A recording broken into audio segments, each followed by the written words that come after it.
సోది చెప్పటం తప్ప అడిగిన ప్రశ్నకు సమాధానం ఎక్కడిది? సొల్లు మాట్లాడటం తప్ప అడిగిన ప్రశ్నకు సమాధానం ఎందుకు చెప్పట్లేదు అని సోషల్ మీడియాలో వైరల్ అవుతున్న వీడియో ఒకటి మీ అందరికీ కూడా చూపించబోతున్నాను. ఆ వీడియో ఏంటి, ఈ సొల్లు కబుర్లు ఏంటి, అడిగిన ప్రశ్న అసెంబ్లీలో ఏం అడిగారు, మీరు ఏం సమాధానం చెప్తున్నారు, హోంమంత్రి అనిత గారు మాట్లాడిన మాటలపై సోషల్ మీడియాలో వైరల్ అవుతున్న వీడియో మీ అందరికీ కూడా చూపించబోతున్నాను.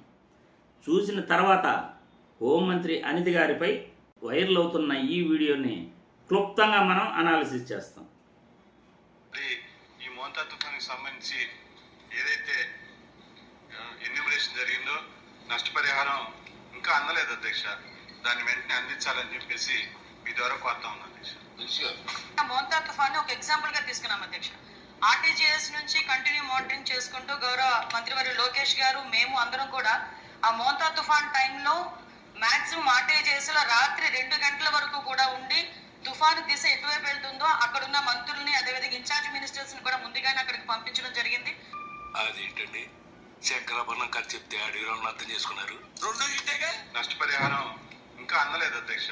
దాన్ని వెంటనే అందించాలని చెప్పేసి పంపించడంతో పాటు అక్కడ ఎమ్మెల్యేస్ ని కూడా అలర్ట్ చేసి ఓవరాల్ గా పంట నష్టాన్ని ఎలా తగ్గించాలి, ముఖ్యంగా తుఫాను ప్రభావాన్ని ఎంతవరకు తగ్గించాలి, దాని మీద కూడా ప్రత్యేకంగా టెక్నాలజీని బేస్ చేసుకుని ఉన్న అలర్ట్నెస్ ని బట్టి మనం ఒకటి చేసుకోవడం జరిగింది అధ్యక్ష.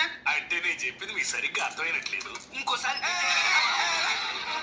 ఏదైనా ఒక విషయం సగం వింటానికి చిరాకు నాకు. రెండోసారి కూడా వినాలా? నష్టపరిహారం ఇంకా అందలేదు అధ్యక్ష. దాన్ని వెంటనే అందించాలని చెప్పేసి సుమారుగా 3 సార్లు గౌరవ ముఖ్యమంత్రి గారు కూడా దాని మీద coordination meeting, departments coordination meeting పెట్టడం.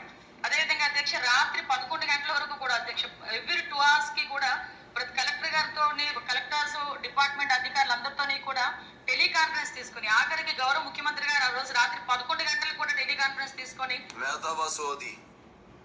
ఇక మీద కూడా అధ్యక్ష తుఫాను సమయంలో కూడా టెక్నాలజీని బేస్ చేసుకొని ఈ రోజు డిజాస్టర్ మేనేజ్మెంట్ కి సంబంధించి కెపాసిటీ బిల్డింగ్ చేశాము. డిజాస్టర్ మేనేజ్మెంట్ కి సంబంధించి టెక్నాలజీని ఈ రోజు ఉనికి పుచ్చుకొని మాక్సిమం. చూశారుగా, సమాధానం అయితే రాలేదు. అడిగిన ప్రశ్న ఏంటి, హోంమంత్రి అనిత గారు చెప్పే సమాధానం ఏంటి?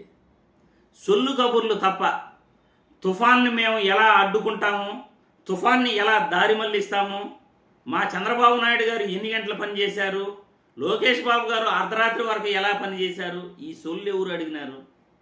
ప్రజలకి నష్టపరిహారం ఇచ్చారా లేదా అని అడిగారు అంతే.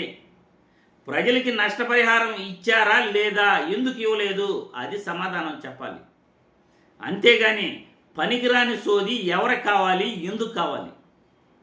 అమ్మా హోమ్ మినిస్టర్ అనిత గారు, అడిగిన ప్రశ్నకు సమాధానం చెప్పడం నేర్చుకోండి. ఎందుకంటే ఇక్కడ ప్రజా ప్రయోజనాలే ముఖ్యం. ప్రజలకు ఎంతవరకు మేలు జరుగుతూ ఉంది, నష్టాన్ని ఎంతవరకు భర్తీ చేస్తున్నాము అన్నదే ముఖ్యం. మీరు ఎన్ని గంటల పని చేశారు, తుఫాన్ని ఎలా దారి మళ్లించారు, తుఫాన్ని ఎలా చేయి పెట్టి అడ్డుకున్నారు, ట్రైన్నే చేత్తో ఆపగల సమర్థులు మీరు, విమానాలను ట్రైన్లను చేత్తో ఆపగల సమర్థులు మీరు. అటువంటిది తుఫాన్ని ఆపలేరా? ఒంటి చేత్తో తుఫాన్ని ఎలా ఆపేస్తారు? అది కాదు కావాల్సింది ప్రజలకి. ప్రజలకు కావాల్సింది నష్టపరిహారం ఇస్తారా ఇవ్వరా, ప్రజలకు మేలు చేస్తారా చెయ్యరా, మోంతా తుఫాన్ బాధితులకు మీరు ఇప్పటి వరకు ఏం చేశారు, అది సమాధానం కావాలి. ఈ పనికిరాని సొల్లు అక్కర్లేదు ప్రజలకి అని సోషల్ మీడియాలో నెటిజన్లు ట్రోల్ చేస్తున్నారు. మరి మీ అభిప్రాయాలని కామెంట్ రూపంలో తెలియజేయాల్సిందిగా వీడియో ద్వారా కోరుతున్నాను.